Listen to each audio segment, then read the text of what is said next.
नमस्कार दोस्तों, स्वागत है आप सभी का साइंस जर्नी में। दोस्तों, आज हम आपके सामने लेकर आए हैं कण जातक कथा। ये जो कण जातक कथा है, इसमें जो ये कण शब्द है दरअसल इसी को थोड़ा-सा बिगड़ते-बिगड़ते आज ये जो कण है, कन्हैया बन गया है। कनह बना, कनह से कन्हैया बन गया और इसको अगर संस्कृत में अगर आप संस्कृताइज़ करेंगे इस पाली के शब्द को, कण को, तो वो बन जाएगा कृष्ण। यानी कि कर्ण को ही कृष्ण कहते हैं। तो ये जो जातक कथा है इसका एक्चुअल नाम है, अगर आज की भाषा के टर्म में कहें तो कृष्ण जातक कथा। अब आप सोच रहे होंगे कि ये कृष्ण है तो कृष्ण मतलब क्या? कृष्ण आज का जो कृष्ण देवी-देवता है उसकी बात चल रही है। तो वही वो कृष्ण कोई देवी-देवता थोड़े ही है, कृष्ण कोई नाम थोड़ा ही होता है। कृष्ण एक कलर का नाम है, कृष्ण कोई देवी-देवता का नाम नहीं है। दरअसल आप अगर किसी व्यक्ति को उसके कलर के अनुसार अगर आप उसको अपमानित करने के लिए कहते हो कि तू काला है, कलुआ है, ऐसे शब्द आप देखेंगे बहुत सारी जगहों पे लोग नाम ही रख देते हैं, कलुआ है, बिगाड़ के अपमान करने के लिए। तो जो कृष्ण शब्द है उसका मतलब एक्चुअली में काला होता है। ये कोई पॉजिटिव वर्ड नहीं है। काला इन द सेंस ऑफ आप समझ सकते हैं कि कलर के लिए प्रयोग किया जाता था, रंग के लिए प्रयोग किया जाता था, वो शब्द है यहाँ पे। तो ये जो जातक कथा है, कण जातक कथा यही था। भारत के इतिहास में कभी कृष्ण नाम का कोई देवी-देवता हुआ नहीं है और ना प्राचीन काल में आप जानते हैं कि पिछले जब से भी बुद्धिज़्म है तब से कोई कृष्ण नाम का नहीं है। कृष्ण नाम या कणह नाम होता था, यही कणह को आगे चल के कृष्ण कहा जाने लगा। तो ये जातक कथा क्या कहती है? इससे आपको क्या मोरालिटी मिलेगी, क्या शिक्षा मिलेगी, वो सारी चीज़ें हम बताएँगे। जातक कथा है तो मोटिवेशन के लिए, आपको मोरल वैल्यूज़ के लिए ही जानी जाती हैं, तो उस पे हम चर्चा करेंगे। इस चर्चा को शुरू करने से पहले मैं आप लोगों को ये लीगल डिस्क्लेमर दिखा देता हूँ। ये लीगल डिस्क्लेमर है, जैसा कि आप जानते हैं, यहाँ पे जो भी बातें होती हैं, जो भी प्रेज़ेंटेशन होती हैं, जो भी डिबेट्स होती हैं, इसका उद्देश्य साइंटिफिक टेम्परामेंट को एनकरेज करना है। जो कोई भी बाहर से वक्ता आते हैं, जो डिबेट करने आते हैं, वो जो भी अपनी बातें रखते हैं, वो उनकी अपनी रिस्पॉन्सिबिलिटीज़ होती है।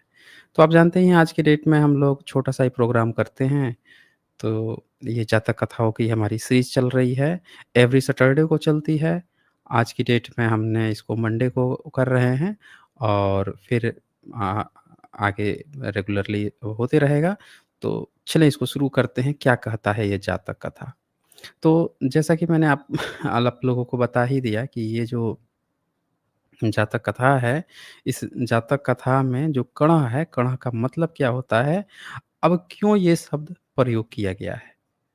तो उसके लिए है आप कुछ और जातक कथाएँ हैं, वहाँ से दोनों कॉम्बिनेशन है, पर हम उसमें नहीं जाएँगे। हम आपको ईज़ी वे में बता देते हैं कि एक्चुअली में यहाँ पे बातें क्या चल रही हैं। तो कणह जातक कथा बेसिकली एक प्रसंग लाया जाता है कि तथागत जो हैं, वो जेतवन बिहार में यानी कि सावत्थी यानी कि आज का जो श्रावस्ती जगह है, वहाँ का जो जेतवन था, वहाँ पे थे और उस समय उनके नाम पर ये जातक कथा लिखी गई है। यमक प्रतिहार्य, आपने गुज्जर प्रतिहारों का नाम सुना होगा। तो गुज्जर प्रतिहार जो शब्द है, लोग सोचते हैं कि गुज्जर प्रतिहार कौन है? यहाँ पे यमक प्रतिहार ये शब्द आया है, बुद्धिज़्म का है। ये दरअसल प्रतिहार जो शब्द है, ये बुद्धिज़्म का है। इसी तरह से राजपूत जो शब्द है, वो बुद्धिज़्म का है और ये कोई भी जाति सूचक शब्द नहीं है और ना इसका किसी जाति से लेना-देना है। ये सारे शब्द बुद्धिज़्म के हैं, जो बाद के लोगों ने अपनी जाति के लिए इस्तेमाल कर लिया है। खैर आगे बढ़ते हैं हम, मुद्दे पर आते हैं, होता क्या है? तो आपने शंकिसा नाम सुना होगा।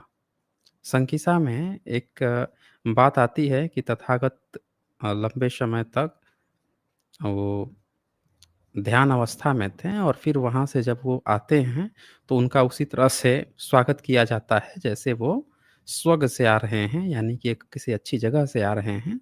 तो उनको ऐसा दिखाया जाता है, अवतरित करते हुए एक प्रतीकात्मक चिन्ह बनाया जाता है कि वो उतर रहे हैं, आ रहे हैं। तो वहीं पे क्या होता है कि जो भिक्षुगण लोग हैं जेतवन में, वो बैठ के बातचीत कर रहे थे तथागत के बारे में और वो कहते हैं बातचीत करते हुए, उनकी तारीफ़ करते हैं तथागत की, कि तथागत जिस धूर को धोते हैं, धूर का मतलब यहाँ पे है कि जो कठिन से कठिन वस्तु है, यानी ऐसी क्षमता, कैपेसिटी आप समझ सकते हैं, बहुत बड़ी कैपेसिटी। उन चीज़ों को जो तथागत जिस तरह से ढोते हैं, वैसा कोई दुनिया में ढो नहीं सकता। दरअसल यहाँ पे ये बताया जा रहा है कि जो महान व्यक्ति होता है, वो खुद को बड़े से बड़े कष्ट में डालकर भी उन चीज़ों को करने का प्रयास करता है, क्योंकि वो मानता है कि मैं ही ये कर सकता हूँ और बाकी जनता, और इसीलिए वो विशेष होता है। तो यहाँ पे तथागत की तारीफ़ चल रही है। भिक्षुगण जो हैं अपने धर्म सभा में उनकी तारीफ़ कर रहे हैं कि भैया जो तथागत में जो कैपेसिटी है ना, वो जो कष्ट को झेलते हुए जिस तरह से इन चीज़ों को आगे बढ़ा रहे हैं, वो और कोई ऐसा नहीं कर सकता है। तो लिखते हैं, 6 शास्ता हम ही प्रतिहारे करेंगे, हम भी प्रतिहारे करेंगे। मतलब बाकी लोग जो हैं, वो लोग भी ये बातें कह रहे हैं कि हम लोगों को भी वैसा करना चाहिए, कहकर एक भी प्रतिहार्य ना कर सके। हमारे शास्ता असमधूर हैं। यहाँ असमधूर का मतलब है असामान्य क्षमता वाले व्यक्ति, ठीक है ना? यानी कि कोई ऑर्डिनरी व्यक्ति नहीं, कोई बहुत ही काबिलियत वाले व्यक्ति, असम, सम मतलब समान, असम मतलब असमान, धूर मतलब आपकी कैपेसिटी हो गई, क्षमता हो गई। यानी कि शास्ता जो हैं, तथागत जो हैं, असमधूर हैं, यानी कि वो बहुत ज़्यादा ही क्षमतावान व्यक्ति हैं। तो शास्ता जब ये बात को सुनते हैं कि भि तो पूछते हैं, भिक्षुओं इस समय बैठे-बैठे तुम लोग क्या बातचीत कर रहे हो? बनते और कोई बातचीत नहीं, इस तरह से आप ही के गुण गाथा कह रहे हैं। तो हम तो आप ही की तारीफ़ कर रहे हैं, आप ही के बारे में बात चल रही है। तब शास्ता जो हैं यानी तथागत जो हैं, वो क्या कहते हैं। अच्छा, मेरी साउंड आप लोगों को आ रही है क्या क्रिस्टल क्लियर? एक बार थोड़ा कन्फर्म कर दीजिए। साउंड क्रिस्टल क्लियर आ रही हो तो वो भी आप हमें बता दीजिए। जो लोग भी हेडफ़ोन, ईयरफ़ोन पहने हुए हैं, वो बेहतर बता पाएँगे। अगर आप हमें सुन पा रहे हैं तो फटाक से आप बता दीजिए ताकि मैं इसको आगे बढ़ा सकूँ। ठीक है, आ रही है, ग्रेट। तो यहाँ पे जो शास्ता हैं यानी तथागत बुद्ध हैं, वो क्या कह रहे हैं कि अब मेरे खैंचे यानी मेरे जो ढोए, जो मैं ये कष्ट है, उसको धूर को कौन खींचेगा, ठीक है? पूर्व जन्म में पशु योनि में उत्पन्न रहने पर भी मुझे अपने समधुर कोई नहीं मिला, कह पूर्व जन्म की कथा कही। अब तथागत के नाम पर ये कथा बताई गई है, जिसमें ये एक कहानी को जोड़ा जा रहा है कि तथागत जो हैं, जो ब एक बैल से कथानक को सम वो किया जा रहा है, जोड़ा जा रहा है, ऐड किया जा रहा है कि एक समय था जब एक बैल भी इसी तरह की कहानियों से गुज़र रहा था और उससे इनका मैच किया जा रहा है, जिसको पूर्वजन्म बोला जा रहा है। तो उसमें अब क्या कहानी अब यहाँ से शुरू होती है, आप जानते हैं ये वर्तमान प्रसंग है। इस प्रसंग पर अब कहानी चलेगी जो एक्चुअल जातक कथा है। एक्चुअल जातक कथा में अतीत कथा आती है, तो ये प्रसंग था यानी माहौल तैयार किया जा रहा था कि किस तरह से इस चीज़ को बताया जा सके। अब यहाँ पे बात चलती है, तो वो मैं आपको बता देता हूँ कि अब यहाँ पे अतीत कथा में क्या आती है। तो आप जानते हैं कि अतीत कथा में अक्सर हाँ ही बनारसी की बात आती है कि बनारस का राजा थे और ब्रह्मदत्त की बात आती है। यही ब्रह्मदत्त को बृहदत्त बना दिया गया, जिसकी हत्या पुष्यमित्र शुंग से करा दी गई। जो तथागत के समय में जो कहानी बनी थी, उसकी हत्या तथागत के 400-500 साल बाद करा दी गई काल्पनिक कहानियों में। ये हमारे भारत के गपोड़ीकार जो हैं इतिहास बना के घूम रहे हैं। ख़ैर छोड़िए उनको, एक्चुअल मुद्दे पर आते हैं। तो यहाँ पे आप देखते हैं, तो यहाँ पे आप ये देखते हैं कि जो बनारस के प्रियदत्त राजा हैं, उनके समय में एक बैल योनि में एक बोधिसत्व हैं, यानी कि एक बैल की बात चल रही है, जिनको बोधिसत्व बताया जा रहा है। और होता क्या है कि एक बुढ़िया रहती हैं, बूढ़ी माँ रहती हैं, तो उनको ना कुछ लोग क्या करते हैं, एक तरुण बछड़ा गिफ्ट दे देते हैं। बछड़ा जो है उसको गिफ्ट में दे देते हैं। पहले प्राचीन काल में जब बुद्धिज़्म का समय था, तब गाय नहीं बछड़े को दान दिया जाता था। बछड़े को बहुत ही पवित्र माना जाता था और उस समय लोग बछड़े को दान दिया करते थे। जब बुद्धिज़्म जैसे-जैसे आगे बढ़ते गया, तो उसने बछड़े की बजाय गाय को भी महत्व देना शुरू किया, फीमेल को भी। अ, पहले अगर आप सिंधु घाटी सभ्यता देखेंगे, तो गाय की बजाय आपको बैल या साँड़ की शिल्पकला मिलेगी। जो सील मिलेगी, उसपे सांड दिखेगा। सम्राट अशोक पे भी आपको सांड दिखेगा। वो दिखते जाएगा, बुद्धिज़्म में या प्राचीन जो भारत की परंपरा थी, उसमें बैल की, सांड की बहुत अच्छी पॉजिटिव मान्यता थी। फिर जैसे-जैसे बुद्धिज़्म आगे बढ़ते गया, जिस तरह से महिलाओं को उसने हक अधिकार दिए, तो अब सांड के साथ-साथ जो उसकी फीमेल वर्ज़न है, गाय है, उसका महत्व बढ़ने लगा और जो लोग गाय मार के खाते होते थे, उन पर भी धीरे-धीरे बुद्धिज़्म ने रोक लगा दी और गाय को भी बहुत पवित्र माना जाने लगा। इस तरह से आगे बढ़ता है। तो उस समय क्या होता है, ये चूँकि जातक कथा है, पहले की कथा बताई जा रही है, तो एक बछड़ा दान दे दिया गया और ये जो बछड़ा दिया गया, उस बूढ़ी जो माँ थी उसको, तो वो क्या करती हैं कि उसको खिलाती-पिलाती है, पालन-पोषण करती हैं और उस बछड़े का नाम रखती है आर्यकालकक, आर्य कालकक। अब जैसे-जैसे वो बड़ा होता है, तो वो जो बछड़ा था, वो बेसिकली काला था। अब हमें नहीं पता है कि ये बैल की ही बात चल रही है या भैंसे की बात चल रही है, ठीक है? लेकिन बैल लिखा हुआ है तो मुझे फ़र्दर इस पर और मैं देखूँगा रिसर्च, क्योंकि मेबी हो सकता है कि बैल की भी बात चल रही हो, लेकिन यहाँ पे जो कृष्ण जो लिखा गया है, वो दरअसल काला रंग बता रहा है, तो क्या काला बैल की बात चल रही है या भैंसे की बात चल रही है? बहरहाल, तो हम इसको लेकर चलते हैं, इस पर फ़र्दर क्या प्रतिक्रिया है, क्योंकि किसी ने भी क्लियर नहीं लिखा है, लेकिन चूँकि बैल शब्द है, तो हम इसीलिए अभी उसको बैल लेकर ही चल रहे हैं। तो अब क्या होता है कि ये जो बछड़ा होता है, काले रंग का होता है। तो काला रंग का होता है, तो ये अन्य जितने भी बैल थे, उनके साथ चरता था, बहुत सुशील स्वभाव का था, इसीलिए उसको बोधिसत्व कहा गया है और गाँव के जितने भी बच्चे थे, वो क्या करते थे, उसके साथ खेलते थे। कोई जाके उसका सींग पकड़ लेता था, कोई उसका कान पकड़ लेता था, कोई गला पकड़ के लटक जाता था, कोई पूँछ पकड़ के खेला करता था, कोई पीठ पे बैठ जाता था और ये किसी को कोई भी परेशान नहीं करता था। अब ये जो बैल है, ये एक दिन क्या सोचता है कि मेरी माँ जो है वो तो बड़ा वो है, दरिद्र हैं, गरीब हैं, बड़ी मेहनत से मुझे पाली है, पोसी है, इसका ना मुझे कुछ भला करना चाहिए। अब मेरा बारी है, इसने जब मैं छोटा था तो मेरी माँ ने मुझे खिलाया-पिलाया। तो अब जब मैं बड़ा हो गया हूँ, तो मुझे अब अपनी माँ के काम आना चाहिए। अब मुझे इसका लालन-पोषण पोषण करना चाहिए और इसको उसके दुखों से मुक्ति करनी चाहिए। तो ये उसके माइंड में यहाँ पे बात चल रही है और ये आप मोरालिटी सीख सकते हैं यहाँ पे, जो भी लोग देख रहे हैं, वो एक कर्तव्य परायणता की बात आ रही है कि एक बच्चा जो है, वो जैसे-जैसे बड़ा हो रहा है, तो उसके माइंड में क्या बातें चल रही हैं कि जिसने मुझे पाला है, पोसा है, अब मैं बड़ा हो रहा हूँ, तो अब मुझे उनको कैसे पालना है, पोसना है, कैसे मुझे पालने-पोसने में अपनी कितनी कुर्बानी दी है, तो मुझे उनको कैसे आगे बढ़ाना है, इसकी बातें यहाँ पे चल रही हैं। जबकि आज के जो बच्चे हैं, उनको इस कथाओं को ध्यान से सुनना चाहिए, क्योंकि आज के बच्चे या कभी के भी बच्चे जो हैं, जो इस बात को भूल जाते हैं कि पेरेंट्स जो हैं, वो कितनी मेहनत से आपको पालते हैं, पोसते हैं, आपके एक-एक चीज़ को कैसे आपके हाथ पकड़ के चलाते हैं, सिखाते हैं, एक-एक काम करते हैं और आप जब बड़े हो जाते हैं, तो आपके मुँह से एक शब्द क्या निकलता है? आपने हमारे लिए क्या किया? आप जब जाते हैं, दूसरे बच्चों को देखते हैं, उसके फैसिलिटीज़ को देखते हैं, अपने को कोसते हैं, कभी माँ-बाप को कोसने लगते हैं और फिर कहते हैं, "आप लोगों ने हमारे लिए क्या किया?" अब देखिए, आपकी एक्सपेक्टेशन कितनी बढ़ जाती है कि माँ-बाप आपके लिए तो सब चीज़ कर दें, पर आप ये क्यों नहीं सोच रहे कि उसने जो भी किया, आज आप अगर ज़िंदा हैं, तो इसके लिए आपके माँ-बाप ही हैं, जिसके कारण आप ज़िंदा हैं।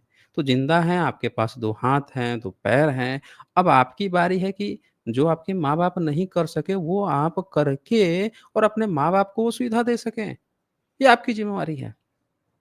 पर आपकी बुद्धि अगर सम्यक नहीं है, आप अगर सोचते हैं झिठबाजियों जैसा और तो आप फिर क्या सोचते हैं कि माँ-बाप ने हमारे लिए क्या किया? ठीक है ना? आप उल्टा सोचने लगते हैं। तो इसीलिए जातक कथा आप लोगों को देखनी, जाननी, सुननी बहुत ज़रूरी है। अब यहाँ पे ये जो बोधिसत्व जो बैल है, ये बोधिसत्व बैल क्या करते हैं कि सोचते हैं कि मैं चलता हूँ ना कहीं पे, वो मज़दूरी खोजता हूँ, कहाँ पे कुछ मेहनत कर सकूँ और पैसा कमा सकूँ। तो ये खोजते-खोजते एक सार्थवाहन पुत्र जो है, उसके पास पहुँचते हैं, जो क्या करता है 500 गाड़ियों को एक साथ बाँध लिया था। और आपने नाम सुना होगा विशाखापट्टनम। ये जो लास्ट में पट्टन शब्द आता है, उसका क्या मतलब होता है? विशाखा नाम आपने सुना है, विशाखा बुद्धिज़्म का नाम है। पट्टनम, ये पट्टनम में जो पट्टन शब्द है वो क्या है? दरअसल उसका मतलब होता है तीर्थ। तो ये जो 500 छकड़े थे, यानी उसकी जो गाड़ियाँ थीं वो विषम तीर्थ, तीर्थ मतलब पट्टन, पर वो लेके जा रहा था, वहाँ फँस गए। कीचड़ वगैरह था, फँस गए। अब वो निकालने का प्रयास कर रहा है, पाँचों सौ में बैल जुटे हुए हैं, निकाल नहीं पा रहे हैं, निकाल नहीं पा रहे हैं। तो वहाँ पे बोधिसत्व उधर से गुज़र रहे थे। अब वो देखते हैं कि भैया ये तो सातवार्थ पुत्र जो है, ये तो गायों का, बैलों का, ये सब का ज्ञाता है, लेकिन ये तो इन गाड़ी को निकाल नहीं पा रहा, ना इसके ये सब निकाल पा रहे हैं। तो वो क्या करते हैं कि जाते हैं और जो वहाँ पे जो ग्वाल थे सब, ग्वाल क्या करते थे कि लेकर जो गाड़ियाँ होती थी, उनका मालिक होता था। व्यापारी जो है उनका मालिक होता था, ग्वाल जो हैं, जो इन बैलों को पालते-पोसते थे, वही गाड़ियों पर बैठकर लेके चलते थे, क्योंकि उस गायों के नेचर को वही बैलों के नेचर को वही जानते थे। तो उनसे जाके वो पूछते हैं बोधिसत्व कि भई ये जो बताओ ये कितना मज़दूरी दोगे? बताओ मैं निकाल दूँगा इन सबको। तो बोलता है कि देखो हमारा जो मालिक है, स्वामी है, वो वेतन देगा भाई, ठीक है? तो ये समझ जाते हैं कि भैया यहाँ पे तो इसका स्वामी है नहीं, तो फिर कोई मतलब है नहीं फिर यहाँ पे काम करने का, क्योंकि इनको पैसा चाहिए। इनको अपनी माँ के लिए कुछ मज़दूरी करके, कुछ करके ले जाना था। तो क्या करते हैं वो कि ये जो ग्वाल होते हैं, वो उनको सोचते हैं कि पकड़ के जोत लें, वो बोधिसत्व को नाक में रस्सी से बाँध खींच कर ना चला सका। सब ग्वाल सोचे कि चलो इसको ये कह रहा है, इसी को पकड़ के हम चला सकते हैं, वो नहीं चला सके, टिक गए वो। तो बोधिसत्व कहते हैं कि देखो अगर तुम पैसा दोगे तो मैं तुम्हारा काम कर दूँगा। अगर तुम लोग मज़दूरी दोगे, पैसा दोगे तो मैं काम कर दूँगा। तो वो सब तैयार हो गए, जो ग्वाले थे उन्होंने बोला कि अच्छा ठीक है, काम करो, तुमको हम 1 गाड़ी का 2 खरसापड़ देंगे, यानी कि 500 गाड़ी है तो पूरे 1000 खरसापड़ देंगे, तू निकाल दे भाई इसको। बोधिसत्व ने कहा ठीक है, मैं निकाल देता हूँ और कहा कि मुझे गाड़ी में तुम जोत दो। गाड़ी में उनको जैसे जोता गया मतलब जो हल होता है वो रखा गया, आगे बैठते हैं और पकड़ के एक ही झटके में गाड़ियों को खींच दिए, खींच के सूखे स्थान पर खींच लाए उसको। अब जब वो सारी गाड़ियाँ निकाल दी हैं, तो ये जो सार्थवाह पुत्र जो थे, उनके यहाँ जो भी ग्वाले थे जिन्होंने ये डील की थी, वो क्या करते हैं 500 करसापड़ देते हैं। यानी 1 गाड़ी के हिसाब से 1, डील किए थे 2 का, 1 ही देते हैं। जब 1 देते हैं तो उसके गले में बाँध देते हैं करसापड़ लेके, बोधिसत्व को पता चलता है कि अरे यार इन्होंने 2 कहा था मुझे दे 1 रहे हैं, गड़बड़ है कुछ।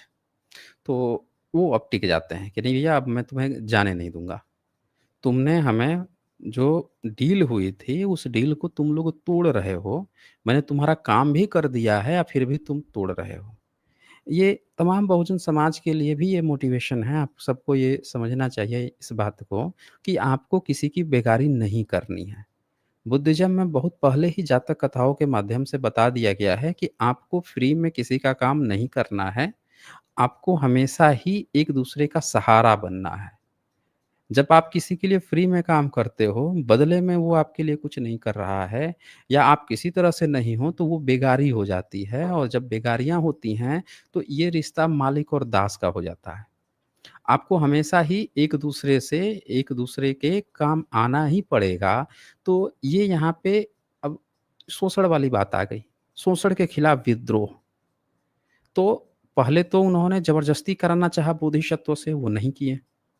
दूसरी बात जब उन्होंने मज़दूरी पहले डील कर ली, तो भैया इतना दोगे तभी करूँगा और हो गई और उसके बाद से भी वो नहीं दिया, आधे पैसे दिया। तब ऐसे कंडीशन में बोधिसत्व ने क्या किया कि आगे खड़े हो गए, नहीं जाने ही नहीं दूँगा अब मैं, अब ना जाने दे रहा मैं। जो डील हुई है उस डील को पूरा करें, ऐसा थोड़ी होता है। हम बेकार ही हम लोग बेवकूफ़ थोड़े हैं, कमज़ोर हैं कि आप दबा के आधा लेके चल दोगे। तो बहुजन समाज इतने दिनों तक परेशान रहा, गुमराह रहा क्योंकि वो जातक कथाओं की शिक्षाओं को भूल गया। अगर उसने पिछले हज़ार सालों से जातक शिक्षाएँ ये नहीं भूली होती, वो भी टिक जाता, बेगारी नहीं करेंगे भाई, बिल्कुल नहीं करेंगे। विद्रोह हो जाएगा, लड़ जाएँगे, खत्म हो जाएँगे, जो भी होएगा देख लेंगे। तो जब ये विद्रोह की भावना आती, अगर वो जातक कथाओं पे ये सीखा होता, हमसे एजुकेशन क्यों छीना गया? इसीलिए तो छीना गया कि हम अपनी शिक्षाएँ भूल जाएँ, कि हमारे पुरखों ने हमें क्या कहानियाँ बताई हैं, हमें क्या मोटिवेशन दिया है कि किन सिचुएशंस में क्या करना है। वही चीज़ तो भुलाने के लिए हमारी एजुकेशन छीना गया ना, जब हम भूल गए, तो हम एक दास बन के रह गए, जो ऊपर से फेंक दिया रोटी, उतना खा लिए, उतना ही बैठ गए। हम आगे कुछ सोचे ही नहीं। ना हमारे पास कोई ऐसे ऐतिहासिक कहानियाँ थी कि हमारे पुरखों ने क्या किया, बोधिसत्वों ने ऐसे कंडीशंस में क्या किया था। तो ये यहाँ पे टिक जाते हैं और गाड़ियों को निकलने नहीं देते हैं। फाइनली सत्यापुरुष सोचता है कि यहाँ मामला बिगड़ जाएगा, हम इसको ऐसे ठग के कि जितना दे दिया उतने चुपचाप लेके रख लिया वाला ये नहीं व्यक्ति है, जो डील हुआ है वो लेके ही मानेगा। तो फाइनली उसको उतना देते हैं, तब जाके ये रास्ता छोड़ते हैं।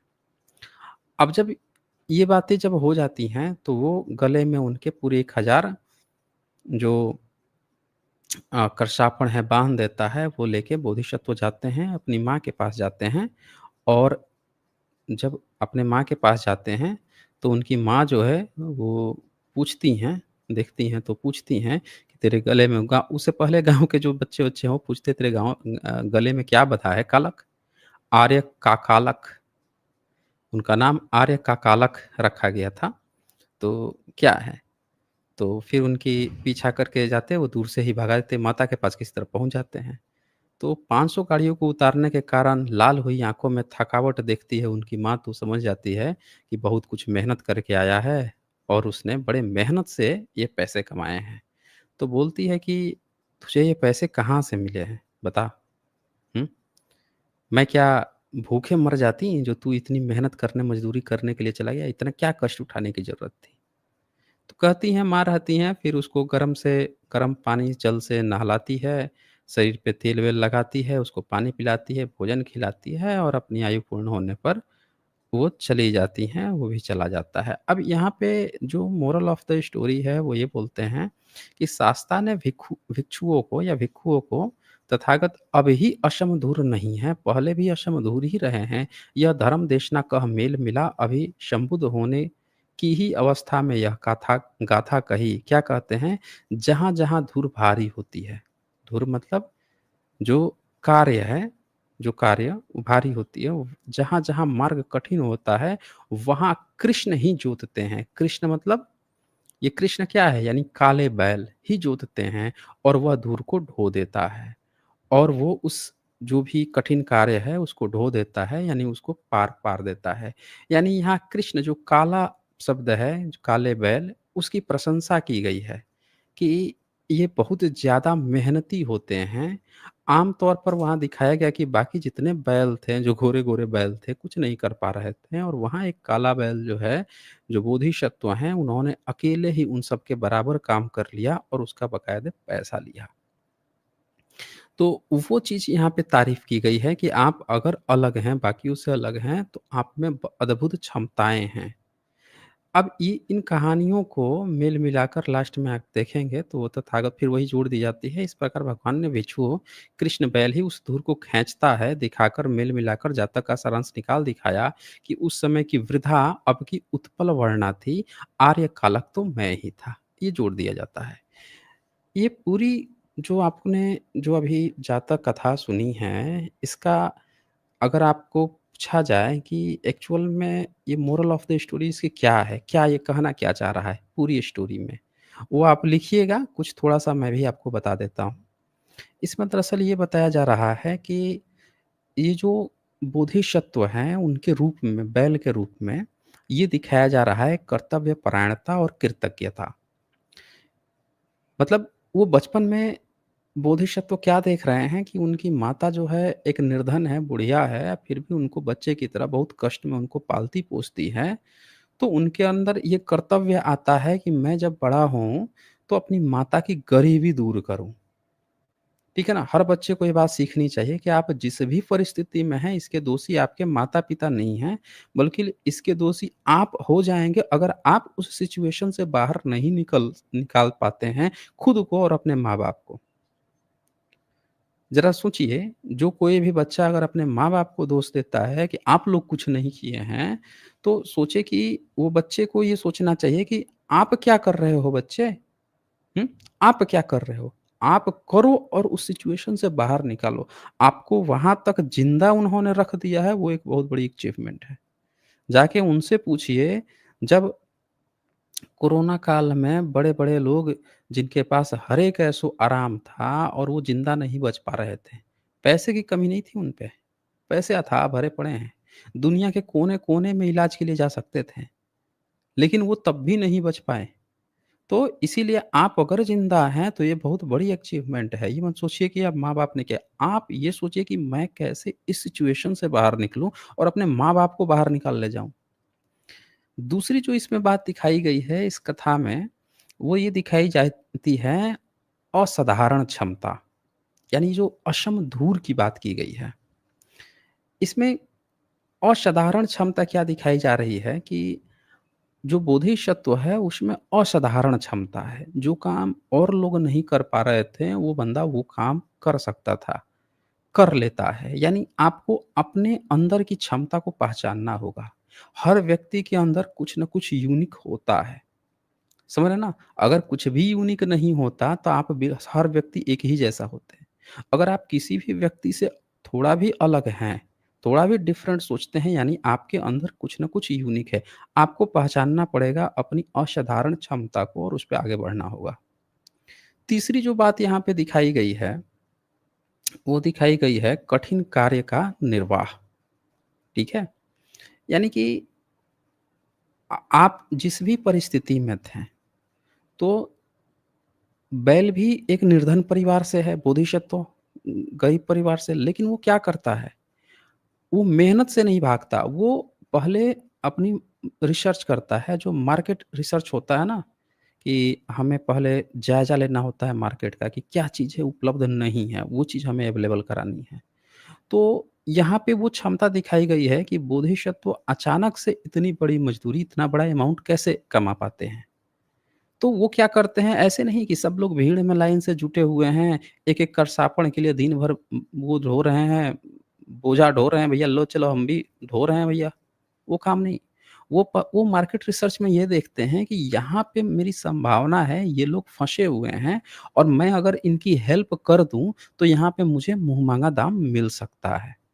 मार्केट रिसर्च क्या कहता है? मार्केट रिसर्च ये कहता है कि जब आप किसी को सामान बेचते हो, अगर आप कहते हो मैं आपको सेल कर रहा हूँ, तो सामने वाला क्या सोचेगा, अरे ये तो धंधा कर रहा है भाई, धंधा कर रहा है। लेकिन जब आप ये कहते हो मैं आपकी हेल्प कर रहा हूँ, तो हेल्प में लोग जो है ना वो आपको आप जो सेल करके कमा सकते हैं उससे कहीं गुना ज़्यादा आपको दे देंगे। समझ रहे हैं ना?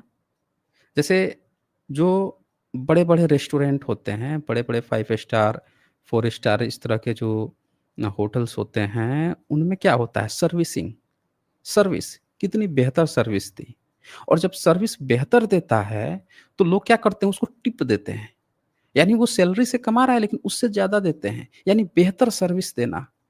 तो यहाँ पे ये चीज़ भी दिखाया जाता है कि आपकी जो मार्केट रिसर्च है वो ये क्या कह रही है कि आप जॉब के लिए बाकी लोगों की तरह भीड़ का हिस्सा बनने की बजाय आप ये सोचिए कि हम ऐसे काम में हाथ डालें जहाँ पे हम लोगों की बड़ी से बड़ी मात्रा में सहायता कर सकें और वहाँ से हम अपनी चीज़ों को अर्न कर सकें। आप बेहतर कर पाएँगे उसमें। अच्छा, इसके बाद से अगर आप आगे और बढ़ते हैं इस कहानी में, तो क्या देखने को मिलता है कि सत्यनिष्ठा के लिए आग्रह, सत्यनिष्ठा, यानी कि वो अपने काम को जिस चीज़ की प्रॉमिस किए हुए हैं बोधिसत्व ने, वो काम कर डालते हैं। और काम कर डालने के बाद से वो देखते हैं कि जो डील हुई थी, वो चीज़ हमें नहीं मिल रही है, आधे ही पैसे दिए जा रहे हैं।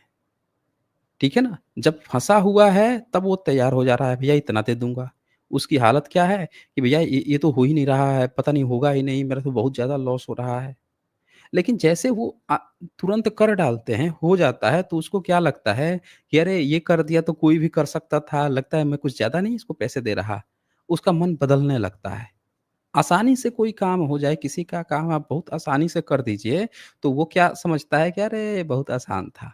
और आप उसको जो है 10 बार दौड़ा दीजिए, 20 बार दौड़ा दीजिए दिन-रात माथे आप भी पलटते रहिए, 50 कहानियाँ उसको और सुनाते रहिए, अरे! बहुत प्रॉब्लम है, मैं आज यहाँ दौड़ा, मैं वहाँ दौड़ा, वहाँ गया, वहाँ वो ये बोल दिया, वो बोल दिया, लेकिन आप बिल्कुल चिंता मत कीजिए। आप उसको फर्जी की कहानी सुनाते रहिए, बेकार की, और जब 10 बार दौड़ा के आप काम कर दीजिए, तो पता है वो क्या कहेगा?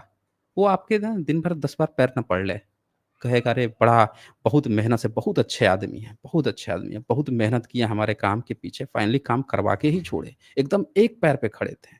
और आप अचानक से काम कर देंगे, तो आपको उतनी वैल्यू नहीं मिलेगी। ये प्रैक्टिकल रिसर्च आपको कहता है, ये हर व्यक्ति ऐसा नहीं सोचता, लेकिन मैक्सिमम लोगों में इस तरह की प्रवृत्ति होती है, जनसाधारण में।